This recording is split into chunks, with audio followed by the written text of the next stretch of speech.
这是你在互联网上看到的别人家的猫，一直吸猫一直爽，心都被勾走了的你，也决定养猫。和它相处的第一天，你明白了2件事：第一，就算是再可爱的小猫咪，它的屎也不是草莓味的；第二，原来铲屎官是这个意思。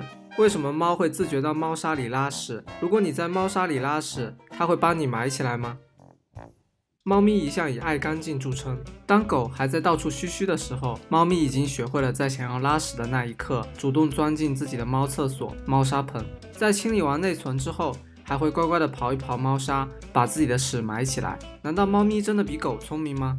其实这些平时看起来很乖的猫咪并没有被完全驯化，它们还保留了很多野性。猫喜欢钻到各种盒子里，是因为盒子有安全感。猫常常出其不意地跳到你的书架顶上，是因为那个位置适合观察猎物。猫无时无刻不在磨爪子，是为了保持爪子的锋利，顺便把自己的气味、信息素标记在特定的位置。埋屎更是猫进化而来的天性。猫的嗅觉比人类强14倍，它们的生存依赖嗅觉。在野外，大型的猫科动物，比如美洲豹、非洲狮，会通过尿液和粪便来标记自己的领土；而体型小、战斗力也不强、一向独来独往的猫，就会通过埋屎来掩盖自己的气味。这样一来，既能捕食猎物，也更容易躲避天敌对它们的追捕。虽然对家猫来说，并没有这些生存的压力，但动物学家认为，家猫觉得自己从属于人类家庭，也就是说，在它们眼里，你也是一只大猫。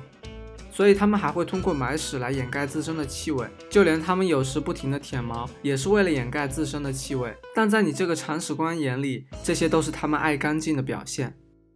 那为什么猫咪不去别的地方拉屎，而会自觉跑去猫砂里拉屎呢？今天人们能在室内养猫，全都是猫砂的功劳。如果没有猫砂，这些小可爱就会瞬间变成随地在你家大小便的小恶魔。20世纪40年代以前，猫都在户外散养，街道上到处都是动物和它们的排泄物。直到1947年，发生了一个意外。一天，美国人爱德华·罗威正在工厂整理沙子、锯末和粘土，他的邻居雷德珀夫人来找他借一些沙土，给自己家的猫埋屎。可是当时是冬天，所有的沙堆都冻结了，爱德华就给了这位女士一袋颗粒状的粘土。没想到，粘土要比沙子还要好用。由于这种松散的粒状材料可以吸收水分，而排泄物中的臭味主要来自于极易溶于水的氨气，所以它还可以吸收排泄物中的臭气。这种吸收性强的猫砂很快从密歇根州扩大到了整个美国。猫砂的发现让爱德华成为了千万富翁，他的公司一度成为世界上最大的猫砂供应商。发展到今天，猫砂已经有了各种天然或非天然的材质，凝结猫砂、豆腐猫砂、纸屑猫砂、核桃猫砂、水晶猫砂、木屑猫砂等等。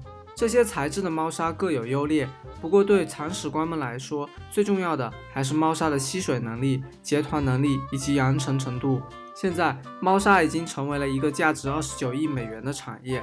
2019年，中国城镇养猫人数达到了2451万人，他们能在家里养猫，就得感谢猫砂。不过，并不是所有的猫一开始都会自己在猫砂里埋屎。如果你抱着所有的猫都会自己埋屎的心态对它们放任不管，你就会在第2天睁眼时发现，前一天乖巧的小可爱会把臭气熏天的屎拉在床上、地毯上，甚至米桶里，让你体验被猫屎支配的人生。由于猫会周期性的标记同一个物体，如果你没有及时把猫屎的味道清理干净，那么过不了多久还会在这些地方发现新鲜热乎的猫屎。所以，如果你拥有了一只刚出生不久、不会用猫砂的小猫咪，你得在猫要拉屎的那一刻，把它抱进猫砂盆里，让它知道这里才是它拉屎的地方。而且有些猫和人一样，更喜欢住豪宅。研究发现，在家里只有一只猫的情况下，家猫更喜欢用大1号的猫砂盆。还有，猫不喜欢太浮夸的风格。现在有的猫砂加入了非天然的薰衣草或绿茶的味道，来掩盖奇臭无比的猫屎味。可是猫不太愿意用这种猫砂盆。只要你把你家的猫伺候好了，你在猫砂里拉屎，它可能还是愿意帮你埋的。不过代价是它也要用一下你的马桶。